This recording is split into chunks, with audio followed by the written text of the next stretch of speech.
Thank you so much for joining us for this Patreon-backed interview episode of The Dukes of Dice. And I am joined this time by Scott Gaeta from Renegade Games. Scott, how are you? Hey, I'm doing good.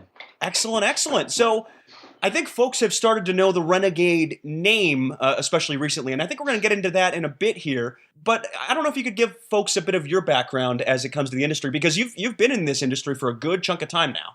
So I've been around a long time. So you want the short version? I'll take either version, whatever version you want to provide.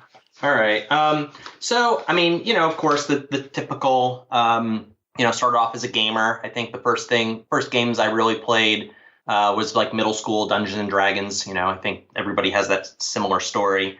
But then later on after school, I opened a game store, a game and comic book shop in Colorado. And opened that shop up, and it was right after the Star Wars CCG had come out, and we became a very big store for Star Wars CCG. Of course, we sold Magic and Games Workshop and everything else too. But Decipher Games really became a big thing for us, and eventually I wound up becoming part of a playtest group for Star Wars CCG.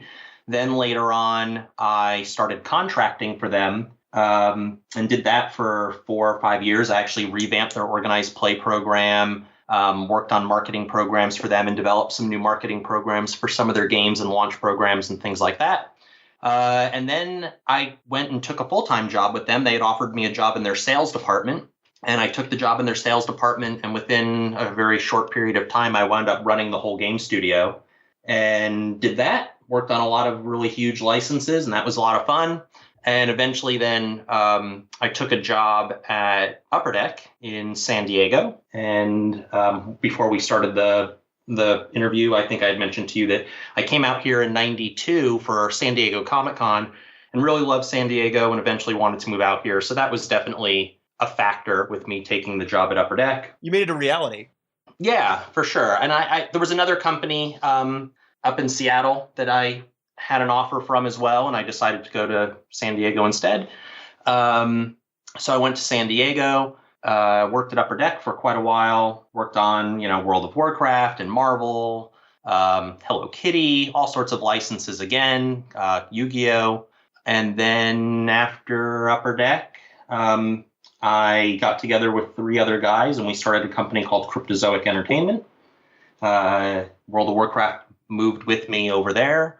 And lots of licensed games again. And after, doing that for a while, I decided I wanted to go in a different direction. So I worked on a lot of big Hollywood IP for the good part of a decade or more. And I really decided that I wanted to try something different. And that's where Renegade came to be. So I want to go back on a couple of those things. First of all, what was it that had you flip from being a gamer to wanting to be in the industry? How did you decide to kind of pursue that direction, starting on the retail side? I was always kind of an entrepreneurial kid. I grew up in an entrepreneurial family. My mother had her own business. My stepfather had his own company. Throughout high school, I always had like little crazy schemes going on to make money with my friends, nothing crazy or illegal or anything. Like at one point we slept out one night for Bruce Springsteen tickets. And when we got up to the counter in the back of the record shop to buy tickets, the person at the ticket counter said, well, how many do you want? And I was like, well, I just want one for me and like one for my girlfriend. And they were like, well, and then I said, well, how many can I have? And then she said, you can have 6. And I was like, well, if I buy 6, I could sell 4. So this quickly turned into a concert ticket business between me and some friends in high school, where we would sleep out for tickets and buy extras and sell the extras, and then buy really good seats from the real scalpers, from those guys, and get great seats. So I saw tons of great concerts back in the 80s, like in first, second, third row. So that was really fun. So I'd always kind of, and then I was always kind of a business guy, studied business in school. So I really wanted to make my passion and my hobby my career. And that was always the goal.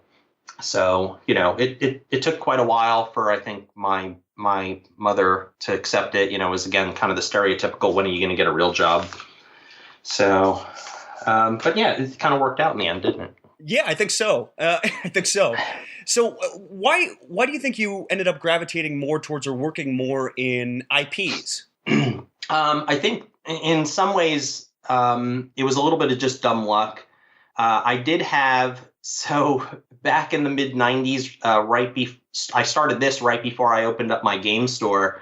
I had another business selling movie posters, and I was buying and selling movie posters. And we were actually one of the very first, like we were doing conventions. If you went to, that's why I was at San Diego Comic-Con. We had, a giant poster booth there. It's actually still there. I sold the company and it's still around to this day. We were one of the very first sellers on eBay. We had a .com eBay ID, which, quickly went away.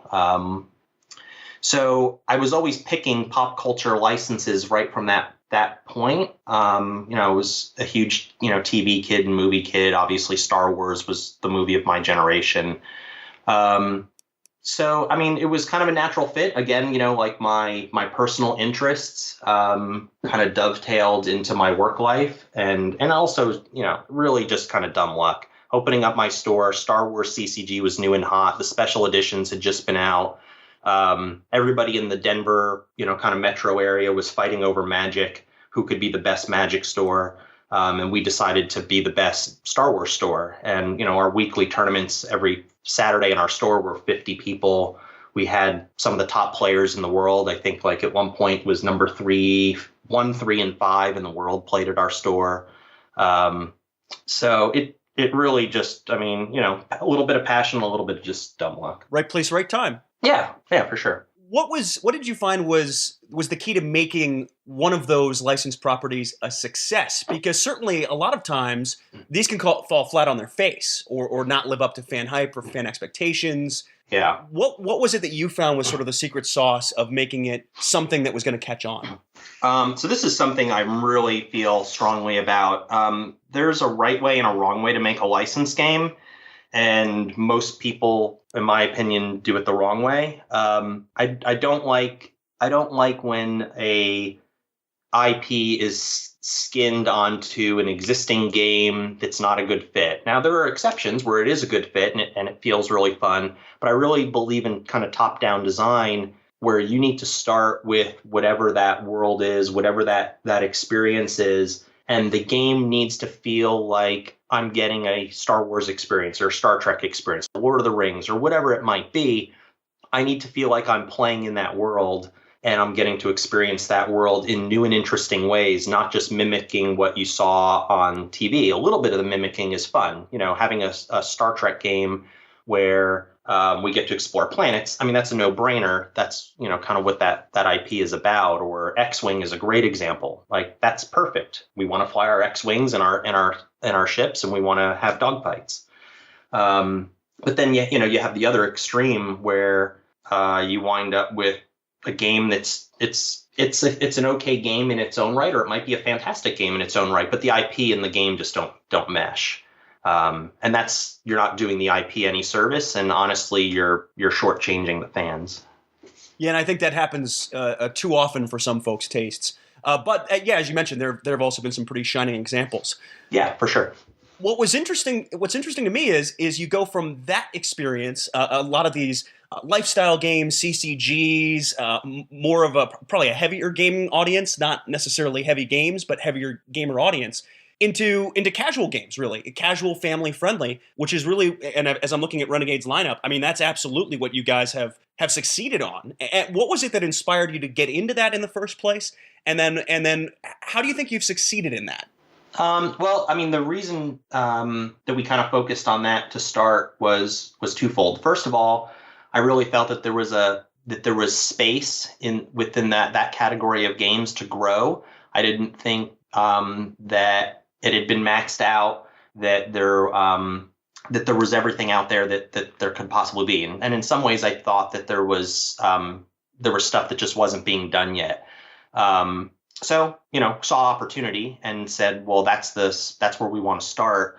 And then honestly, another factor was that it's a little easier to make lighter games and get something up and running. So where a super heavy game, or I guess, a TCG, a collectible card game, To get the very first set out the door is 12 months would be extremely short to really do it right.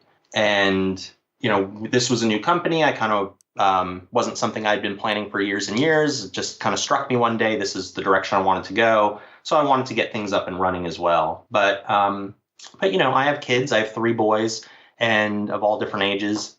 And I really felt like I wanted games that we could play as a family. So, all those factors played a part. And you guys have certainly had, I would say, amazing judgment and taste in terms of what you guys have decided to put out, especially of late. How do you make that decision when someone's approaching you with a game, either at a con or elsewhere? What is it that you guys are looking for? Oh, it's really hard. So I do the game picking for the most part. Sarah's been getting more involved.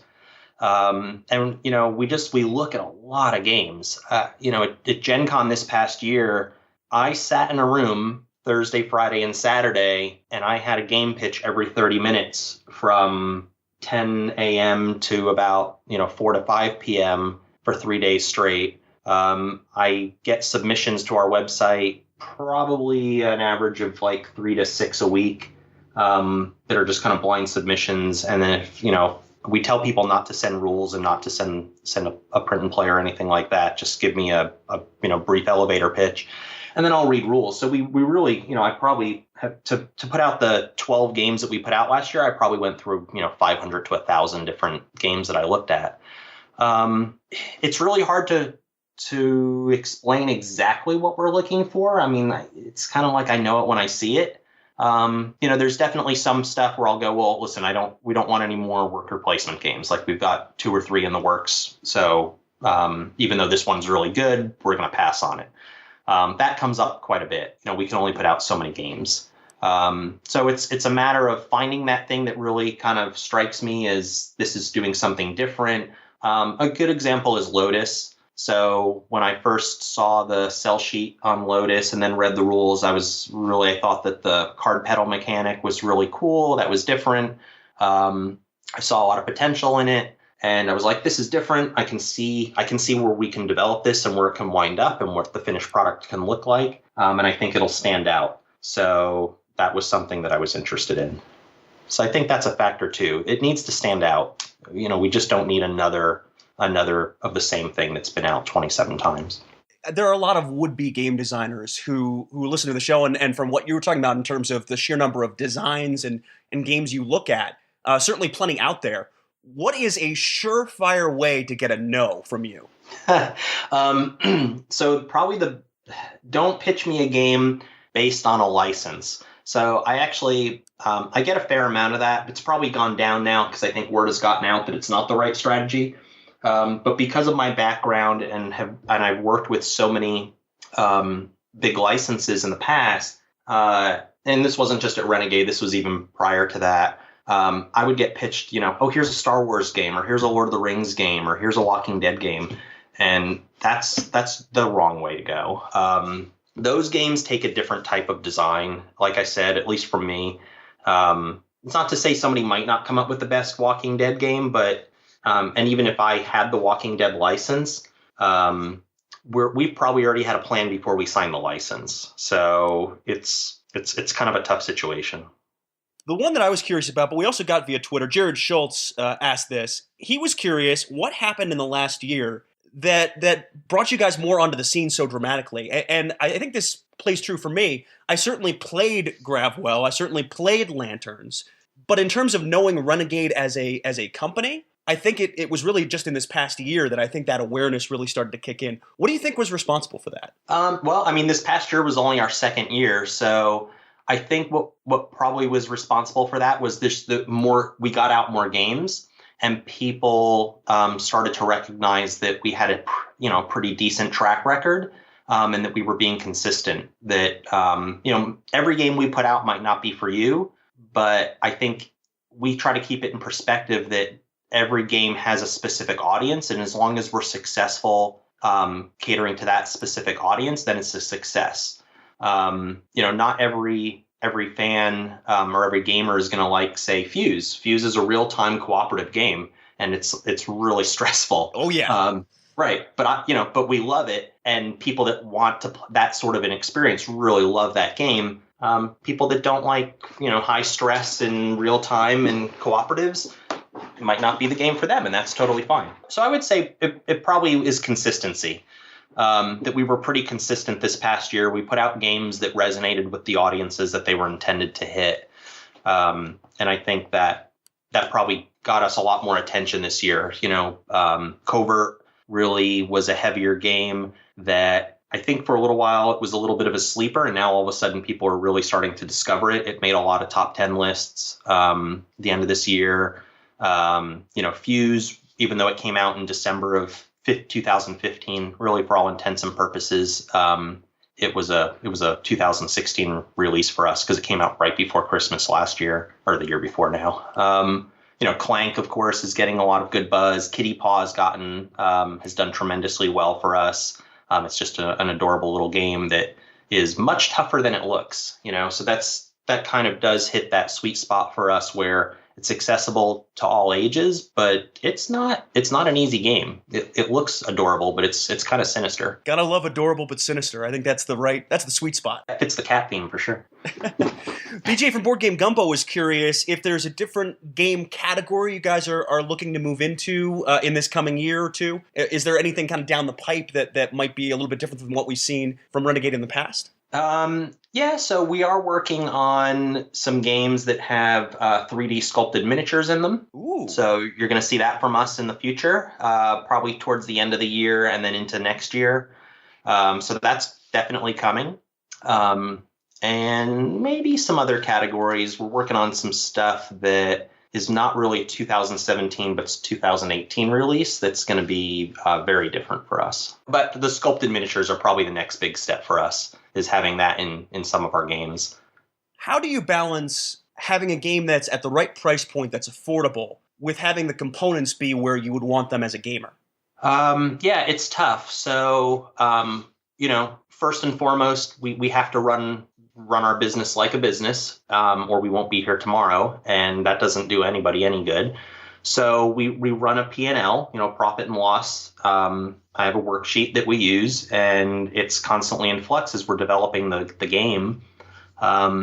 And I usually start off from a point of, our designers work with us very collaboratively. They're very involved throughout the process. That's something that I think we do a little differently. They're part of the development team right up from the beginning all the way to the finished product. And I tell the designers, don't hold anything back. Of course, we're not putting gold-plated, playing pieces in the boxes, but within reason, let's shoot for the moon, and then let's see kind of where those axes meet, because we have to give the best gameplay experience with the best components that we possibly can, but we have to be realistic. We're not going to put out $100, light family game. That would be absurd. So it's a bit of a dance. It's a little art and a little science. But we try to balance it the best we can. I will say that I would rather charge a few dollars more for the game and have it be nicer than cut corners and have it be lesser quality, but cheap in quotes. So, but it's a constant struggle. Something that we're always looking at. Daniel Newman was curious, what's your favorite con to attend? So it depends. So whether or not I'm working or I'm enjoying. So my favorite con to attend this past year was BGG Con, and the main reason why was because I purposely did not schedule any meetings for BGG Con. I had a few little things here or there, but I didn't do what I did the previous year, where I was, again, designer pitches for 2 or 3 days straight. I purposely said I'm going to go to BGG Con and play games. And I told Sarah that. I said, don't count on me to be in the booth too much. I'm going to try to play games as much as I can. And so that was very, very enjoyable. I will tell you, my least favorite convention to go to are the toy fairs. They're great business-wise, but that's all it is. There's no gamers around. You feel alone. So on an island. Exactly. You're on an island. So, but they're necessary. You got to do it. BJ from Board Game Gumbo was curious, what are the plans for your guys' presence at cons this coming year? Specifically asked about PAX South or Dice Tower Con. And I'm curious about Dice Tower Con because I go there. Okay, so PAX South, we will have a small presence, but we won't have a booth there. We're going to have some of our games on the Direwolf digital booth. So Direwolf will be there. They're our partner on the Lanterns digital app. They also did the Fuse Timer app, and they're the studio that designed Clank. So they're a studio out of Denver. They're primarily, they're a video game studio. They've been around forever. I've known those guys since my Decipher days. A lot of the internal, the game designers there are guys that actually used to be game designers at Decipher. So we'll have a small presence at PAX South. We'll have Clank on the booth there. We will have Lanterns, the Lanterns app, and a few other things. Dice Tower Con we're going to do for the first time this year. Hooray! And yeah, we will have a booth there. So I'm really excited about that. I don't think I will be there personally. It's just a tough week for me. So I do a lot of volunteer work over the summer. And I have to juggle my volunteer work with Origins and Gen Con and San Diego Comic-Con and all the other things. And just that 1 week of the Dice Tower is at, I probably won't be able to make it. I'm really kind of sad about it. I want to go to Dice Tower Con. But, I can't not do the other stuff that I do too. So you certainly go to enough conventions and fairs in a year. I think taking 1 or 2 off it probably isn't too big of a deal. No, it's not too bad. I do travel a ridiculous amount. Yeah, fair enough. Nick Hayes is curious about a couple of things. He wants to know what are the plans on the mobile side of things for Renegade going forward. What's in the pipeline as far as that goes? So there is another game in the works. So Lanterns just launched, and the expansion to Lanterns just went into the game right before Christmas. So that was pretty quick. We do have another full version of one of our releases. I just can't announce it yet. That's planned for next year. It's in the works now, and there will be another app. We're going to actually take the Renegade app that has the Fuse Timer in it. There will be a new timer for Flatline, the next game coming out that we're releasing from Kane that's part of the Fuse universe. And then we're also going to add some new features into that Renegade app that we have plans for. Some gamer features, some stuff, store locator, that sort of stuff. So Direwolf, again, is our partner on all our digital projects, and they've done a fantastic job. We also got a couple of questions about Clank. Specifically, BJ from Board Game Gumbo says, I am starting a rumor that there's an expansion in the works for Clank. Am I right? Yes, you are right. There is a rumor. There is an expansion not only in the works, it is at the printer. Oh. So it will release in the spring of 2017, but it is done. It is complete. Can you tell us what's in it? There is clanky bits. No, so okay, helpful, nice, helpful. So we're gonna put out a full release for it this month, but I'll steal Sarah's thunder. It's okay, she won't mind. Well, this is coming out in February, March, so yeah, it's gonna be out like in March. Okay. There's a new double-sided board. There's a new set of cards, and it's a new dungeon experience. This time you are in a different environment. I won't spoil that. I'll leave a little bit of anticipation out there. So you're in a new environment. There's a new set of cards that integrate into the other cards. There's a new boss or a new monster that you can kill every round that fits that environment's theme. Yeah. So it's a lower priced expansion. I think it's $25. Gets you more cards, more board. And then we'll announce what the future plans are for the Clank line, because it looks like it's going to have some legs, and we're pretty excited about it.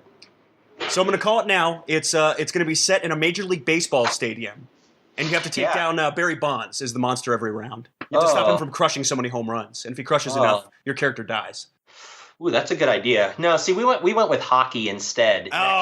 Smart. Yeah, it's in a hockey rink, and it's Wayne Gretzky. Is Wayne Gretzky the main boss, or what are we looking at here? Yeah. You got to. No, it's Patrick Waugh is. You got to. Yes. Yes. I'm a big Avalanche fan, so he is unstoppable. Maybe not so much as a coach, but as a goalie, yeah. Yeah, as a goalie, he was great. As a coach, well, I don't know. They're not doing much better this year, anyway. No, I used to follow them religiously. We used to go to all their games when I lived in Colorado, but not so much anymore.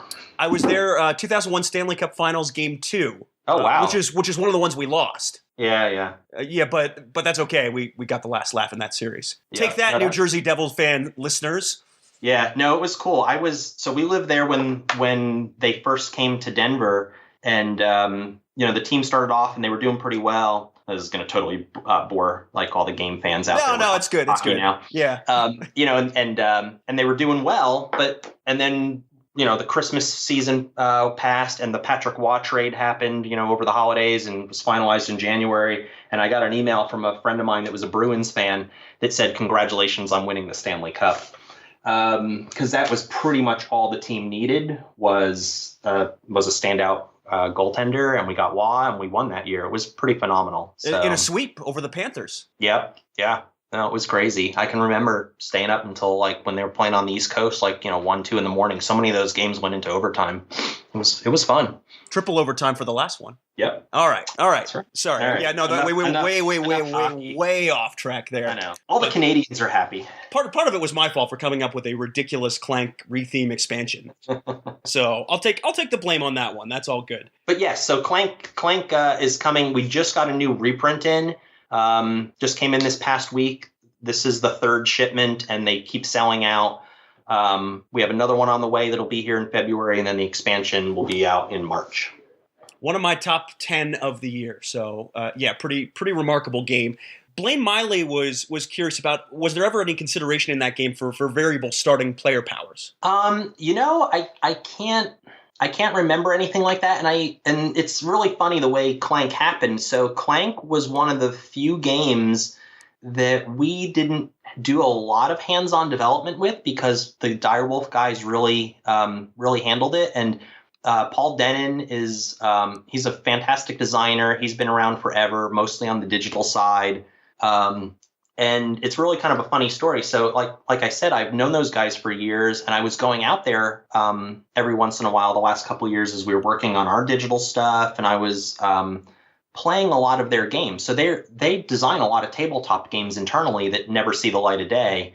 And we'd always talked about Renegade being their publishing partner to publish physical versions of their tabletop games that they'd been designing internally.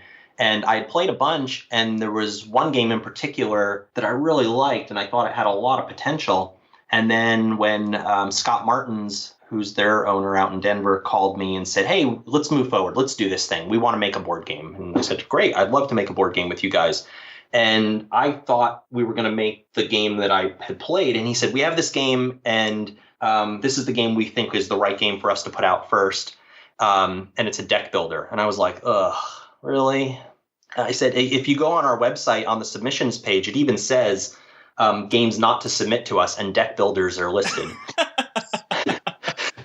So, okay. Yeah. Well, and it's not because I hate deck builders. I actually really love deck builders. It's just that, they've kind of been done to death, and I didn't really want to do a deck builder unless it was something different. So he said, "Well, here, we're going to send you the game. We'll send you a mock-up of it and just play it." And he sent it to me. And the very first game that I played of it was I played a 4-player game all by myself. Oh, nice. Because nobody was around. So I set it all up. It's funny, too. I still have this. Calling it a print and play would be generous. It's an old school, like hand-drawn mock-up. The cards are printed, but it's pretty rough. Played it all. I really liked it a lot. Then I played it with more people, and I was like, "Yeah, this is good. It's different. It's really fun. The whole press your luck thing. This is right up our alley." And I said, "Yeah, let's do it." So it went into production pretty quickly. We did a little bit of play testing, but they had been doing their work on it for a long time. So it happened really fast. And I kind of threw it at Sarah, and I said, "Oh, by the way, we're putting out this game. It's a deck builder called Clank. We're going to co-publish with the Direwolf guys, and we're going to preview it at Gen Con." And she's like, "What?" And this was like June. And she just went with it. I remember her asking me, she's like, "Is it any good?" And I'm like, yeah, it's good. It's good. Don't worry. She's like, "We're making a deck builder." I was like, yeah, it's good. Don't worry. It's going to be fine. So, I really don't know if they tried that or not. I would imagine that the answer would be yes. And I wouldn't rule it out in the future.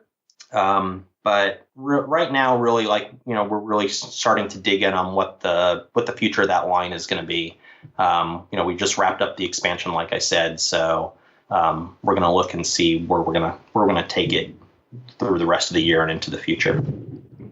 The other one I'm curious about the story on is, and I think this will be out by the time this episode drops, but you may not be able to find it because I think this one's going to be hot. Honshu. Yeah. How did you guys pick that one up?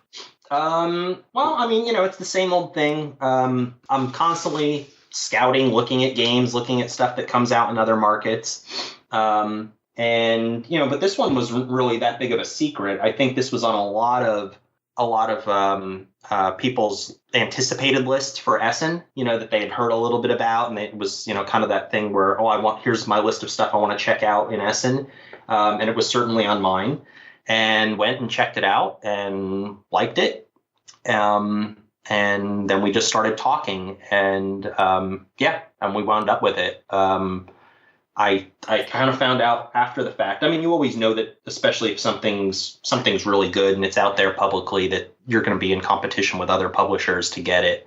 And then, after we signed it, I kind of started hearing from other friends, other publishers that were really friendly with, oh yeah, I was trying to get that too. And it's perfect for us. It really fits our catalog. It's really easy to learn, but there's a lot of depth. There's really a lot of depth to the game. There's a lot of game in that little box. So we're excited about it. We think it's going to do well. There's a ton of game in that box. When you get into a competition for a hot game like that, what's the trick to winning out? Is it just a matter of you have to show them that game is the right fit for your company? Or I mean, how do you go about that? It comes down to what's the right fit. How do you like to work with people? I mean, a lot of it does come down to relationships. I think one of our strengths at Renegade is that we're really, really good at marketing and supporting our games. We don't fire and forget. We don't want to just ever be that, hey, we put it out there and 2 weeks later, we're not even talking about it anymore. We really believe in building our games, and it's worked for us. I mean, most people don't realize how many printings of our games that we do, and we don't do, our minimum printing is 5,000 usually. To this day, I don't think we've printed less than that of any of our games. And we reprint quite a bit because we support our games. So I think that makes a difference. And we don't put out 50, 60 games a year. I don't think that's sustainable. So, I don't know if that's the right fit for every partner, but the ones that we work with seem to like it. Got it. So Jeff Hayward was curious about your path to publishing, and we kind of talked a little bit about this, but he's curious, what advice would you give someone looking to enter the industry, specifically as a publisher? What's a realistic career path for folks who aspire to be on the publishing side of things? So it's definitely hard, and I think it's going to get more difficult. I think the first step, but I wouldn't say, I'm not trying to discourage anybody. I think if that's what you want to do, you should definitely go for it.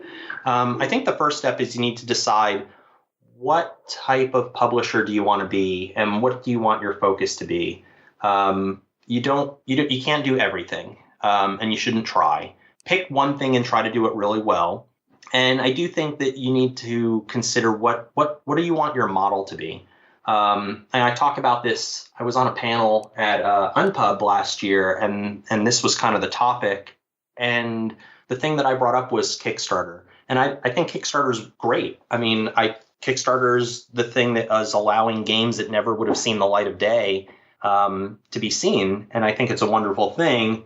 But I also think, on the other hand, if you're a publisher, you have to decide, are you going to be a Kickstarter publisher that you put out a game and you sell your 1,000, 2,000, 3,000 copies, and then you just move on to the next game? Or are you going to be a publisher that kind of uses the three tiers of distribution, or the three-tier system where you have a publisher, you have a distributor, and you have a retailer?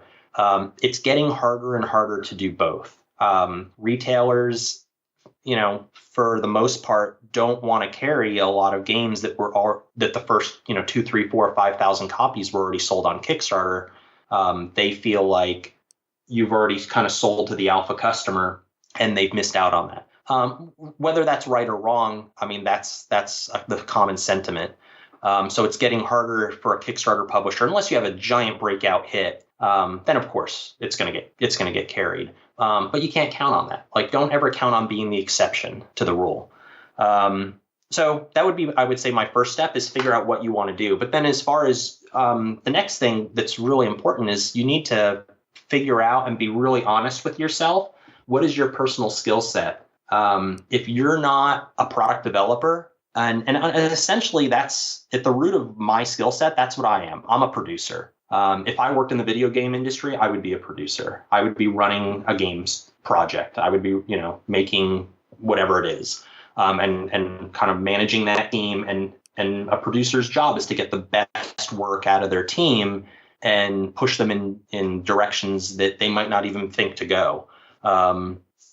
So be honest with yourself. Try to figure out, what is your skill set? Are you organized? Do you know how to develop games? Do you know how to manage manufacturing? I've been kind of blessed because I've had so many different experiences throughout my career that I kind of know how to do most of those things. But in the end, you can't do them all. So find out what you're good at, and then find people that can help you with the things that you're not good at, and constantly be learning, listening to podcasts like this and reading blogs. Jamie Stegmaier, I honestly envy that guy. Like, I don't know where he finds the time to share the information that he does. He does a fantastic job putting out, all this fantastic information out there. I wish I had the time to do more of that type of stuff. I honestly don't know, like, that he must have a clone. It's crazy. Well, and the fact that he's a designer and a publisher. Yeah, no, for certain. I mean, he does a great job, and I think, like, he's one of the people that you definitely need to look at. I would say, being a designer and a publisher, at some point you're going to have to decide, what do you want to do? Because you're either going to have to publish, design a little less, and spend more time on the publishing side, or vice versa as you grow. Or at some point that's going to limit your growth. And it's just like, I have the same issue. Earlier this year, I brought in Sarah Erickson because we were a 2-person operation. It was just myself and Robin. I was doing everything but the finance side. Robin is our controller, and she does all the finance, all the AP and AR, and manages the budgets and keeps an eye on all that. And I was doing literally everything else. And that's gonna cap our growth and our potential. So Sarah came in, and I kind of love all the different aspects. And I said, well, I'm going to have to get rid of something. So Sarah took all the sales and marketing stuff off my plate. And now she does all of that. And that was just the necessary progression if we were going to continue to grow and kind of go in the direction that we wanted to go in.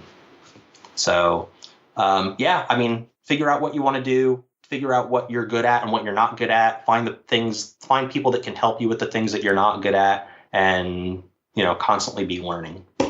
What character trait has served you best as a publisher? I'm pretty hard to get excited and to panic.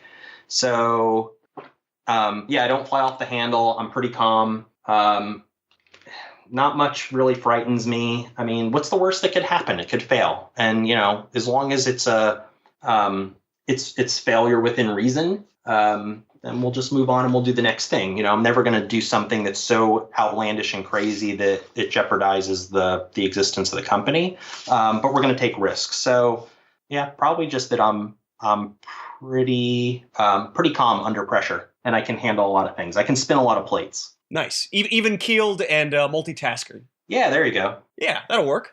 All right. I asked you about a lot of the successes. I am curious, is there a game that you guys passed on that you had an opportunity or had a look at that eventually came out that you regretted? So a game that I did look at that I really liked, and at the time, the main reason why I didn't pursue it was because, again, this was before I brought in Sarah, and I had far exceeded my bandwidth, and I knew it, and I just wasn't in the mood to bring on new stuff, was a role player.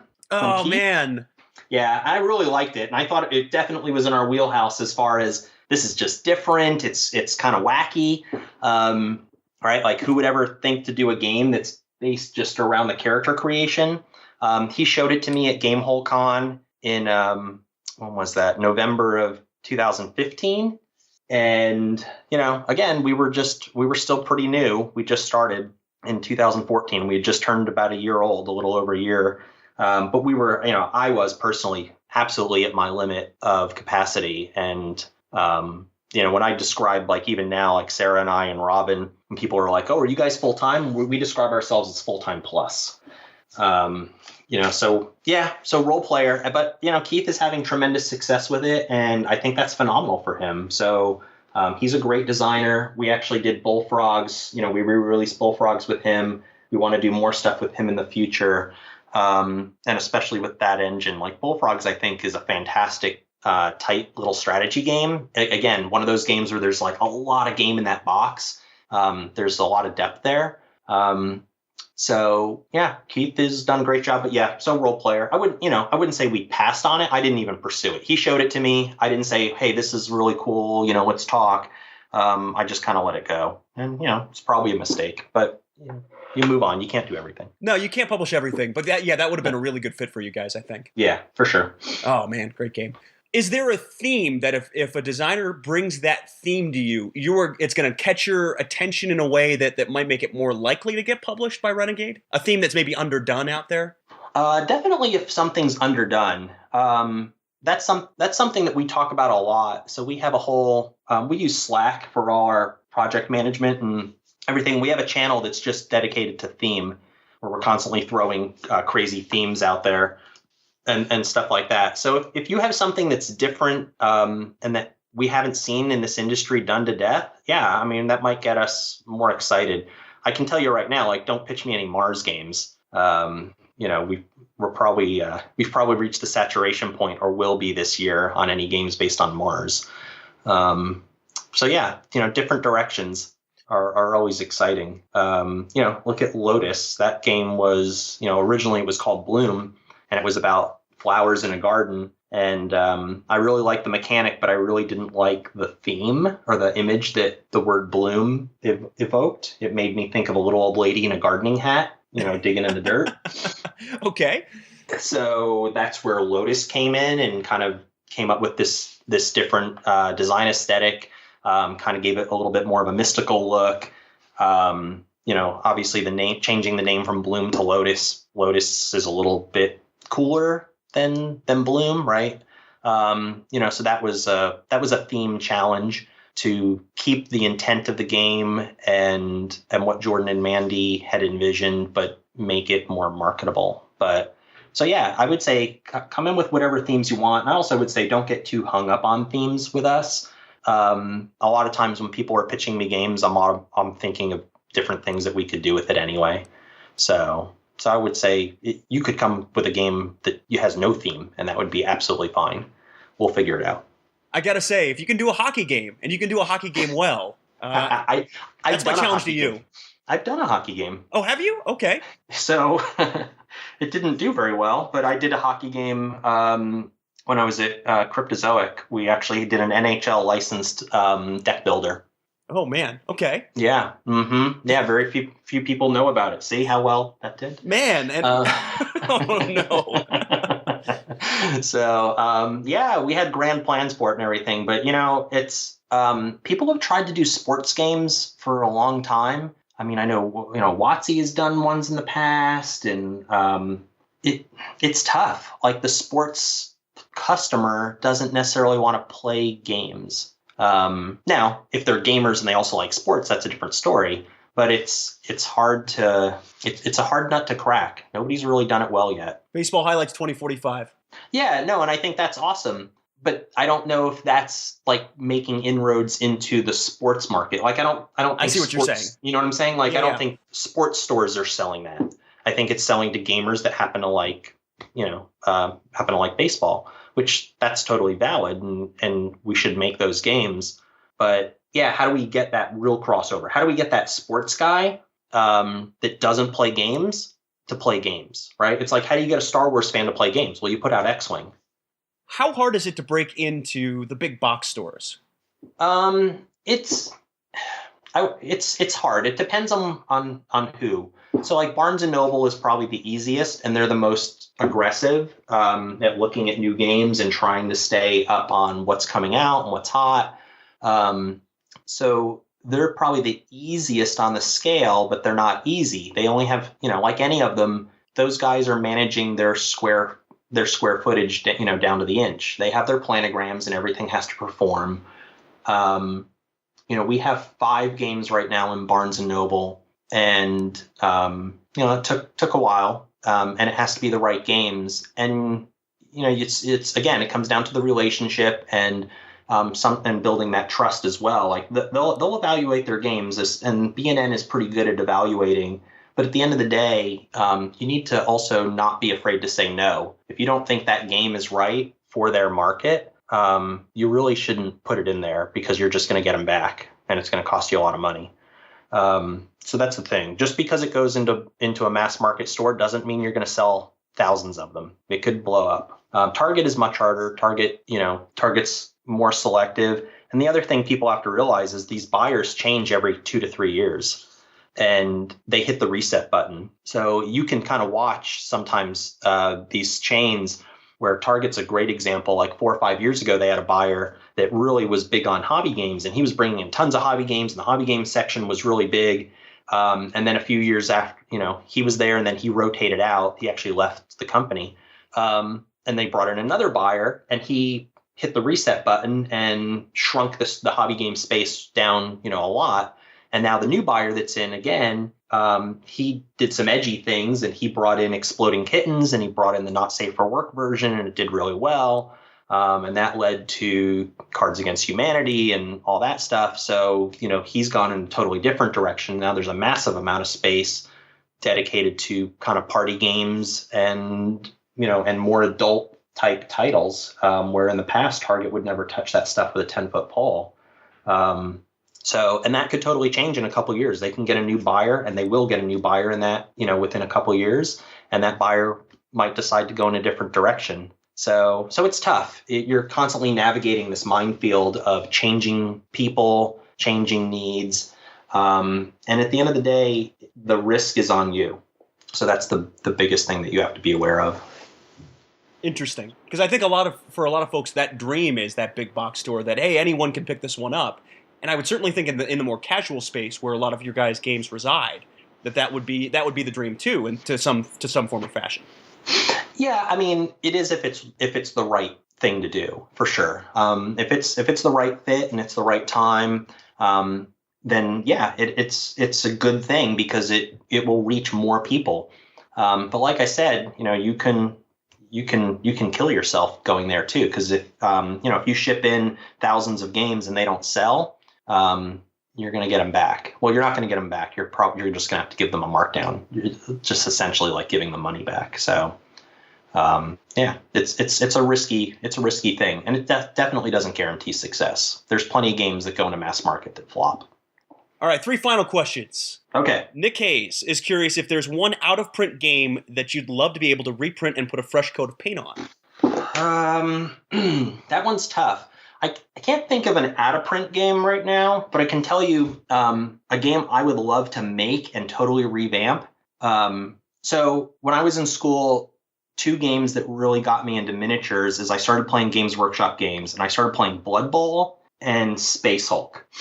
And Blood Bowl in particular, and I know they just put out a new edition of Blood Bowl. I own every edition of Blood Bowl that they've ever put out, except for this latest one. I haven't bought it yet. That's a brand that I would love to take a crack at. And even though I keep buying all the new editions, they haven't really changed too much. I mean, the rules have changed here and there. But that and Space Hulk, they're just kind of, I have fond memories of them. I was right out of high school and college playing those games. So I would kind of like to revamp those if I could, which I will never get to do. But, I can dream. Nick Hayes also do you have a guilty pleasure game that you love that others tend to dislike? He gives for himself, for instance, Talisman as an example. My guilty pleasure really is role-playing games. So I love role-playing games. I mean, I grew up playing them. I really like role-playing games, whether you're playing them. I prefer to play them more as like a storytelling narrative format, but I don't mind playing them as like the dungeon crawly miniatures tactical game. I really like the WotC big box, like the Ravenloft game and things like that they put out. They're not the best games ever, but they're kind of nostalgic and it's kind of RPG light. So I would say that's probably my guilty pleasure is playing role-playing games. Definitely D&D. Pathfinder's great. But, you know, when nobody wants to play with me. Sarah hates role-playing games. So my wife definitely doesn't want to play role-playing games. Robin is not into that. So, yeah, RPGs. Offshoot question of that last one. Are you a fan of the Adventure Zone? Of which one? Oh, you haven't heard of it. Okay. No. The Adventure Zone podcast. Oh, okay. Suzanne's a big fan of that one, too. She actually got me onto that one in the first place. Yeah, give that one a listen. Really funny D&D podcast. Oh, all right. I'm writing it down. All right. To check it out. Okay, cool. All right, final question, and this is my go-to final question for everyone. Okay. It's not a good question, but it's the best question. All right. I think I get it. If you could be one flavor of ice cream, what flavor would you be and why? And it's not your favorite flavor of ice cream. It's which one would you be? It's really tough. So ice cream is my thing. I love ice cream. Okay, good. So it's the right question, but it's also going to be a hard question. It's really hard. It's like picking your favorite child. Well, I know, and I'm not even asking for a favorite flavor. I'm asking which one do you identify most with? Like I told you, it's not a good question, but it's the best question. Yeah, which one do I identify the most with? And maybe it's aspirational, too. It could be the ice cream flavor that best resembles your most ideal self. There's a lot going on with this question. There is. It's so deep. Wow. There's a lot of question in that question. Okay. That's why they pay me the big bucks. I guess so. Man. So flavor-wise, I definitely have to go with chocolate. But which one represents me? I guess I have to go with like Neapolitan, even though it's not one flavor, because I like variety. I like that Does answer. That make sense? No, All right, I like does that that make answer. sense? Yeah, I like variety. And it's a lot of different hats. I don't want to be pigeonholed. Don't typecast me. I like it. No, I like that answer. Right. Something like Rocky Road or something with a swirl in it might have worked too. Yeah, chocolate chip mint. You know, there's green in there. There's chocolate. There's chips, and there's mint. I don't know. Yeah, no, that was mint chocolate chip tends to be my answer to that ridiculous question whenever it's turned around on me. Anyway. Okay. All right. Well, that was a good one. I'll give you credit. And then, Scott, right before I let you go, you've talked about the Clank expansion. You've talked about Flatline, which is in the Fuse universe.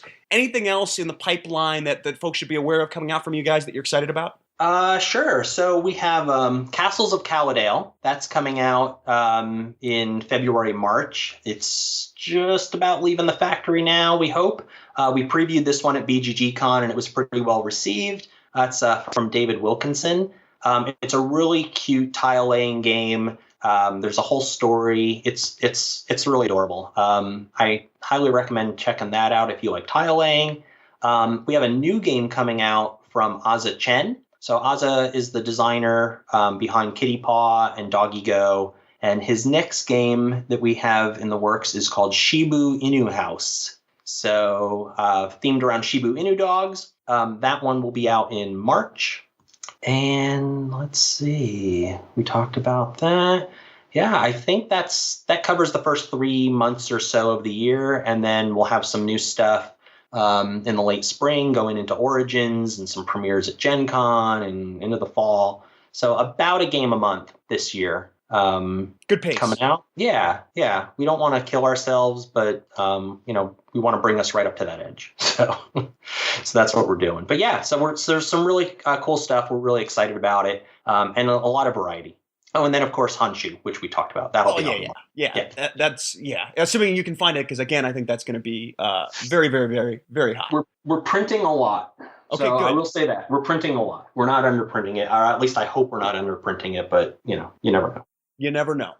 And so, all right, Scott, thank you for your time. What's the best way for folks to get in touch with you should they choose to do so?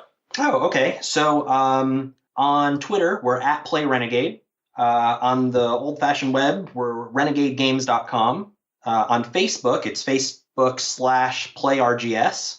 And if you want to see my ramblings on Twitter, I'm at Scott Gaeta. And if you write a letter addressed to Scott and then stick it in a Clank bag and don't pull it out for at least a week, it'll somehow get to it. Oh, does that work? You can tell me. I was trying to... oh, man, you ruined it. Dang it. Well, I don't know. Maybe these letters are going somewhere. I have to check my Clank bag. They must be in my bag in my game. There you go. Well, all right, hopefully, I'm sure a ton of people have tried that strategy. So I can't wait. I'm going to go check it as soon as we get off. Scott, thank you so much for your time, and thank you for what you guys have done. I think you guys have had tremendous success, especially of late, and a ton of great games coming out from you guys. Thank you so much. Well, thank you. Thanks for having me, and yeah, thank you for everybody that supported us. We really appreciate it. We couldn't do it without all the support that we get.